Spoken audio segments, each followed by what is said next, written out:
of the cell membrane. So here what we are going to talk about कि जो basic components है किसी भी सेल के वो क्या क्या हो सकते हैं. It could be a cell membrane हो सकता है, cytoplasm और nucleus. So cell membrane, cytoplasm और nucleus जो है ये basic components है cells के. The cytoplasm and nucleus are enclosed within the cell membrane, also known as plasma membrane. तो cell membrane को हम plasma membrane भी बोलते हैं. और प्लाज्मा मेम्ब्रेन के अंदर थिंक अबाउट इट कि ये प्लाज्मा मेम्ब्रेन हो गई और इसके अंदर जो है वहाँ पर साइटोप्लाज्म और न्यूक्लियस जो है वो प्रेजेंट है.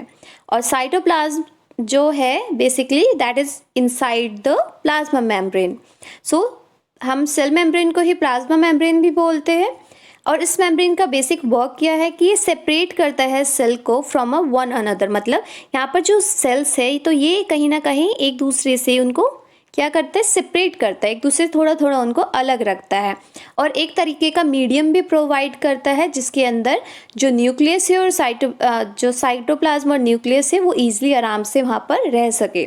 The plasma membrane is a porous and allow the movement of a substance both inward and outward. और ये जो प्लाज्मा मेम्ब्रेन है मतलब इसका आउटर कवरिंग है ये पोरस होता है. तो इसमें क्या हो सकता है, सब्सटेंस जो है वो आ भी सकते हैं और जा भी सकते हैं. मतलब इनवर्ड मूवमेंट्स भी हो सकता है और आउटवर्ड मूवमेंट भी इसके अंदर हो सकता है. After that, here is an activity 8.3.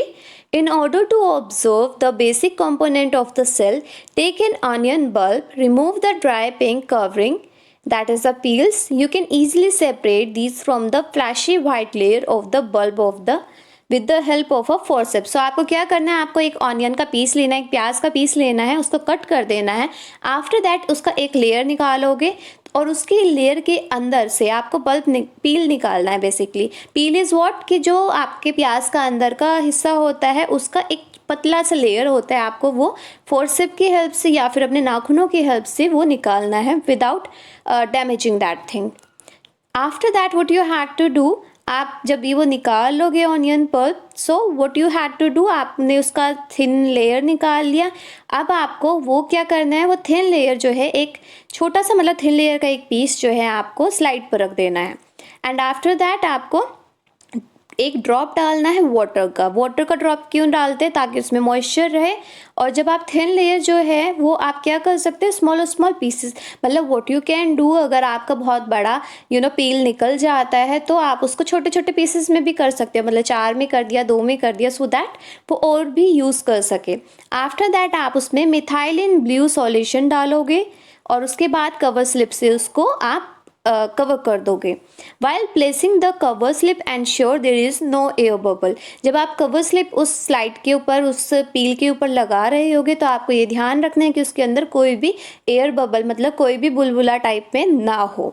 Observe the slide under the microscope and after that आप उसे माइक्रोस्कोप के अंदर देख सकते हैं and you will get to know कि आपको इस तरह का कुछ स्ट्रक्चर दिखाई देगा. सो ये जो सेल्स आप क्या देख रहे हो, आप देख रहे हो ऑनियन पील के अंदर.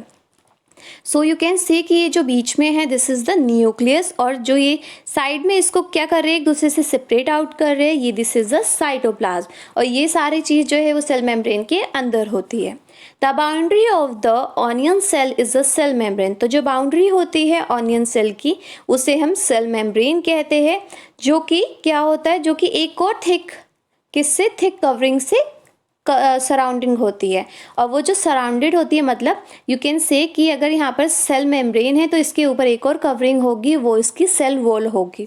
The central dense round body of in the centre is called nucleus. तो यहाँ पर ये जो डेंस बॉडी आपको दिख रही है राउंड कलर की, दिस इज अ न्यूक्लियस. और यहाँ पर जो जेली लाइक स्ट्रक्चर है मतलब न्यूक्लियस और सेल मेम्ब्रेन के बीच में जो ये जेली लाइक स्ट्रक्चर है दिस इज द साइटोप्लाज्म.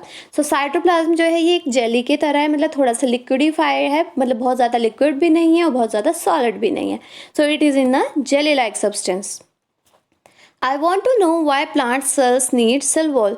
तो अब भुजो इज आस्किंग कि जो प्लांट सेल्स होते हैं उनको सेल वॉल की क्या ज़रूरत होती है. एक्चुअल में जो सेल वॉल है वो उनको सपोर्ट देता है, इंकरेज देता है और एक पर्टिकुलर शेप देता है जिसमें वो एग्जिस्ट कर सकते हैं आराम से. Now you have learned earlier that the cell membrane gives shape to the cell. So here what we actually get to know कि जो सेल मेम्ब्रेन है वो क्या करता है, वो सेल को एक शेप देता है, एक पर्टिकुलर तरह का उसको शेप देता है. In addition to the cell membrane there is an outer thick layer. और इसके बाद भी सेल मेम्ब्रेन तो प्रेजेंट है सेल के आसपास, बट उसके ऊपर भी एक थिक लेयर प्रेजेंट होती है प्लांट्स के अंदर, जिसको हम सेल वॉल बोलते हैं. अब ये जो एडिशनल लेयर है ये क्या करती है, ये सेल मेम्ब्रेन को प्रोटेक्ट करती है बेसिकली, ताकि जो प्लांट है वो डैमेज ना हो. So here what we actually get to know कि जो सेल वॉल है वो कहीं ना कहीं प्रोटेक्ट करती है प्लांट्स को किस चीज़ से, बहुत सारी चीज़ों से, जैसे टेम्परेचर हाई हो जाता है या लो हो जाता है, हाई विंड स्पीड से, एटमॉस्फेरिक मॉइस्चर से. एक्चुअल में होता क्या है, जैसे एनिमल्स तो मूव कर सकते हैं according to their weather, but plant तो जहाँ पर है वहाँ पर है. अब गर्मी हो रही है, सर्दी हो रही है, तो वो अपने आप को प्रोटेक्ट कैसे करेंगे. सो सेल वॉल कहीं ना कहीं उसको हेल्प करती है, so that they can protect themselves without hurting themselves.